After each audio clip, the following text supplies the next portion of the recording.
So now I have another sister coming up. Her name is Ramah Kudaimi. Ramah is also, she serves on the board of the Washington Peace Center that Darakhshan is a co-director of. She's a member of the Syrian Solidarity Collective and the Muslim Women's Policy Forum, and she's also a BDS organizer for Palestinian rights. BDS meaning boycott, divest, and sanctions. Ramah currently serves with the U.S. Campaign for Palestinian Rights. Good afternoon, everyone. I'm gonna be also speaking today more in my role as Washington Peace Center and in general an anti-war activist. So when we're talking about the major costs of the Iraq war, obviously beyond the destruction of Iraqi lives in the past and for generations to come, we already discussed this a little bit, Phyllis brought this up, the entrenchment of the war on terror, which today, 15 years after it was launched, is stronger than ever. Obama has bombed 7 Muslim majority countries in his 8 years as president: Afghanistan, Iraq, Pakistan, Yemen, Somalia, Libya, and Syria. The war on terror has given free rein to regimes everywhere to pursue oppressive war and policies. Israel gets to continue its ethnic cleansing of Palestine in the name of war on terror. Saudi Arabia is bombing Yemen in the name of war of terror. Sisi in Egypt is being oppressive because he's claiming to be fighting terrorism. Erdogan in Turkey is continuing the oppression of Kurds in the name of the war on terror. Assad, with his backers, Russia and Iran, are destroying Syria in the name of the war on terror. The United States has joined us in bombing Syria as well, also in the name of warring on terror. And so this onslaught that's happening now, if we're witnessing right now in eastern Aleppo, and the fact that there's barely an outcry from either the international community, from any governments, and frankly, most shamefully, most anti-war activists worldwide, is because the war on terror is just normal. It's okay, it happens, shrug, move on. The war on terror has also victimized, as Darakhshan was saying, the Muslims here in the United States at home. We have been criminalized by countering violent extremism programs, FBI entrapment, preemptive prosecution, and other policies that seek to justify the war abroad on Muslims and the war on terror by continuing to claim falsely that Muslims everywhere can easily be radicalized and become extremists, and that is why we need to be making sure that we keep control of the Muslims here within our borders. So what are the lessons for us as anti-war activists from the Iraq war, from the war on terror, as we move forward and rebuild an anti-war movement, something that we're gonna definitely need? Everything Trump has been saying these past few weeks indicates that he is excited about ramping up the war on terror. We need accountability, and that's exactly what this tribunal is demanding. The lack of accountability for any of the war crimes in Iraq has meant that there's a lack of accountability for war crimes all across the region.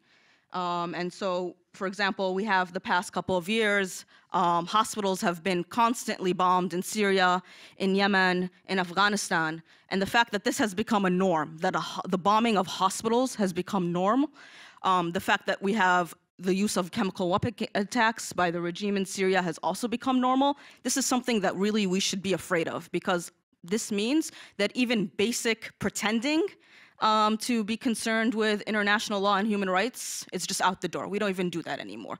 So what does that mean moving forward as an anti-war movement if we're not even concerned with the most atrocious types of war crimes and making sure that people are held accountable for them? We need to amplify the resistance and organizing of those most impacted by the war on terror. Every day, Iraqis, we heard so much sad stories about Iraqis today, but I also want to uplift the stories of resistance, of organizing. Every single day, Iraqis are living, every single day they're trying to rebuild their lives, and that is something that we also need to amplify, because frankly, it's not fair for them if we strip them of all their agency and pretend, oh, everything is bad, and everything the United States is bad. We need to make sure that we're focused on what they are doing themselves and pushing forward that narrative as well. We need to follow the leadership of the communities, again, that are impacted by this war on terror. That includes Muslims here in the United States, because they're the ones who are gonna be bearing the brunt of all of this. And what does it mean then for us to step back and say, okay, what do you want us to do? What do you need us to do to fight back against this war on terror? And finally, we cannot work to stop wars abroad and ignore the wars that are happening right in our backyards. We know things are connected. We know that struggles are intersectional, and so our organizing must also be intersectional.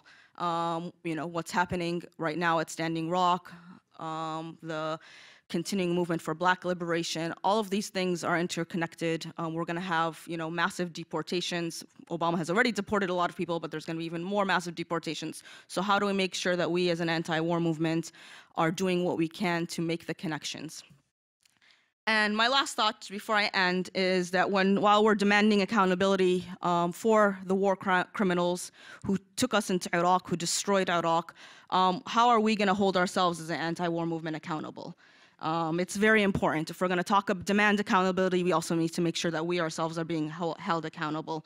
For the lack of organizing, really recently, as the United States has escalated its war on terror. So, for example, in the past 2 years, the United States has been bombing both Iraq and Syria in the name of fighting ISIS. Over 60,000 bombs have been dropped, thousands of civilians killed, who knows how many countless others displaced because of this war.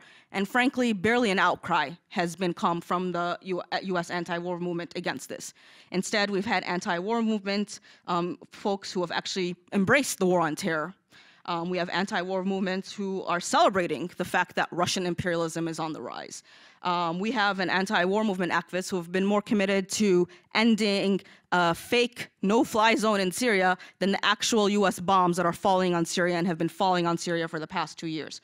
So what does that mean for our organizing? What does that mean that we as an anti-war movement gave people like Tulsi Gabbard a free pass for her Islamophobia, for her war on terror rhetoric, just because she supposedly said something that is against, we shouldn't be engaged in regime change, and she's supposedly pro-ending US wars, and yet all her closest allies include Israel, include the regimes of Sisi, include the regimes of Assad. So what does that mean when these are the people we think are potential allies in our work?